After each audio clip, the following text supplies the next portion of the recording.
I've spent the last few days with these box squats. I think today's day 3 in a row of doing box squats. 10-inch box, so what's that? 25 centimeters. And to be honest with you, I'm really liking what they're doing to my body, how they feel, the muscle activation that I'm feeling, the soreness that I'm feeling. So, day 3 now of doing these box squats, I'm using very lightweight with it. Now, they appear to be lightweight, but they, in fact, feel very heavy to me. I hit 140 for a single yesterday, I think it was. Then I did a whole bunch of sets with 120. The day before, I did a whole bunch of sets with 100. Today, I used 60 kilos, man. One plate. And honestly, it feels like I'm using a lot more if I was not going to a box and I was going to ATG. There's something about sitting on a box, relaxing those hip flexors, not relaxing the core, relaxing the hip flexors, really just sitting down on the box, feeling the weight on that box, and then going from there. Generating from a dead stop, generating power is like anything else, man. It really, maximizes the weight that you're using. So I like that aspect a lot. You don't have to use heavy weight, to get through these workouts. And something that resonated with me when I was listening to Louis Simmons talk about this, he said that you can have a high frequency of, box squatting compared to regular squatting because of that eccentric and concentric braking, like you're completely separating the two phases of movement. And he's right. I think it preserves the joints in a weird way. When you are reversing a range of motion from one, way to another, bouncing in the hole and coming back up, I think that moment in time is the most, let's say, the most stressful on the body, because you're reversing the range of, the motion. Right now, I'm sore in the adductors. And I'm feeling my lower back every single workout. This is something that I kind of felt doing pin squats as well. I've kind of picked up a pattern here.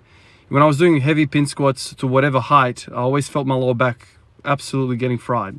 Now I'm sitting to a box with very light weight, so the opposite spectrum of pin squats, high pin squats.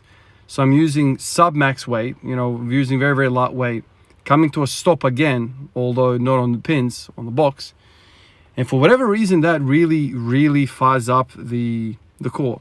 Now, when I say I've got a lower back pump, I'm thinking to myself, I don't know whether it's the erectors, maybe it's a bit of that, or whether it's the actual psoas, the hip flexor complex, which is presenting itself as, a pump to the lower back. But as we know, the hip flexors, the psoas iliacus, they kind of originate in the lower back region. So which side of the lower back are we talking about? The peripheral side or the outer side, the superficial side, or the inside, stuff like the interior part of the lower back, psoas and whatnot.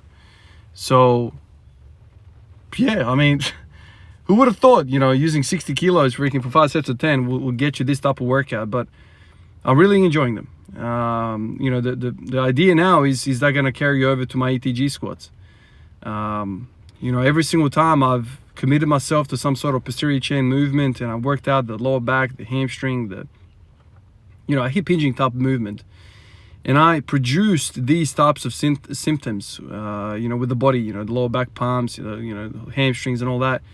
It always translated to my squatting. So I'm wondering now whether, these sensations that I'm feeling with the lower back, whether that's going to transfer over to the squats. Because as I've said in previous videos, if you're interested in ATG squatting, you're going to have to hold that lower back flat, to stay safe. And one of the, motions of holding that lower back flat is, engaging the hip flexors in the lower back. So, and this is what I feel like this whole thing is doing.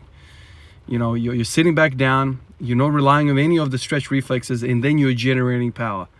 And it's just brute force being generated through that lower back hip flexor region. So, the more I do this stuff, the more I'm like, man, Louis is right.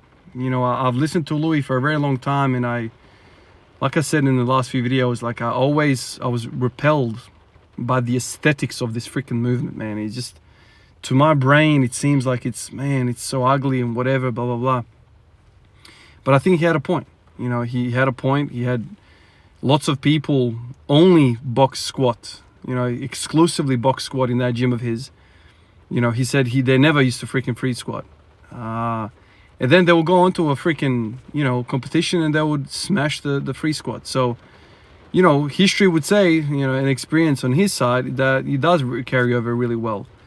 And the other thing is, this is where squatting has to be considered as the best movement you can do. Because if you squat and you squat to a box, and especially a narrow box, a low box with narrow stands, you're gonna improve your deadlift as well.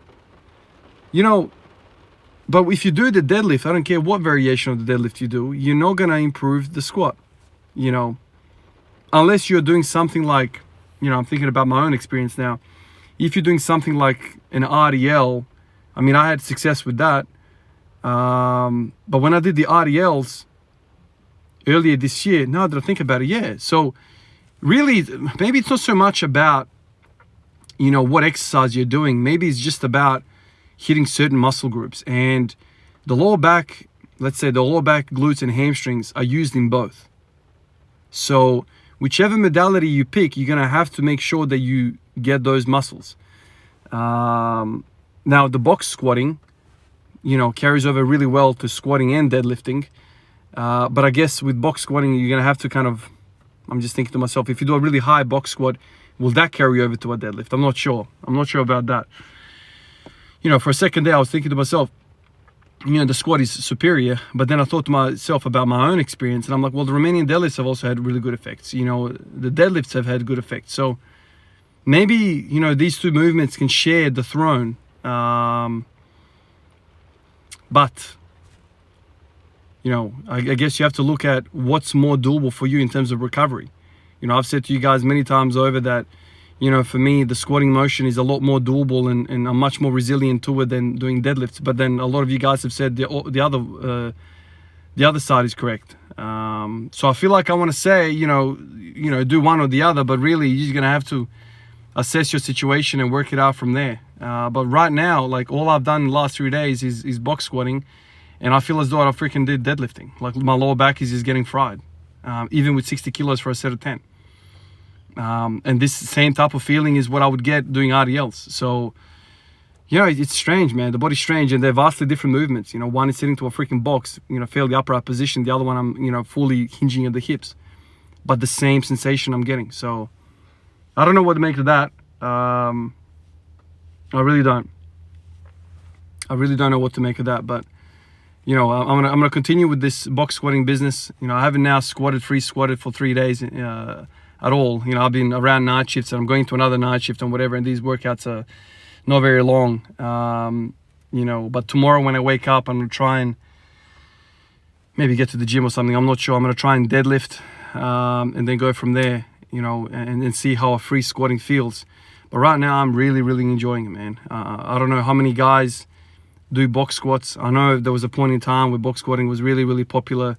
I used to see it all the time, and then now it's kind of dropped off. And I remember having the same thoughts as a lot of you guys. Box squatting is only applicable to guys that are on gear, not on gear, we're using gear, right? So, all the shorts and briefs and all this sort of stuff. Equipped lifting, really wide stance squatting and all that stuff, but it seems like it has carry over to the raw guys as well. So interested to see how this all evolves for me, because the original thought for me was the pin squats, and now I've kind of like evolved that thinking into box squats, because I know pin squats transfer over to squatting absolutely for me. I've had great success with that. Now I'm doing a similar type thing where I'm breaking the eccentric and concentric, but I'm doing it much lower, and I'm doing it kind of like Louis says on a box. So be interested to see how it all unfolds. All right, guys, shower time. I'm gonna try and get another hour of sleep and then head back to another night shift, and I'll see you guys on the other side, I guess. Special thanks to the fellas on the screen.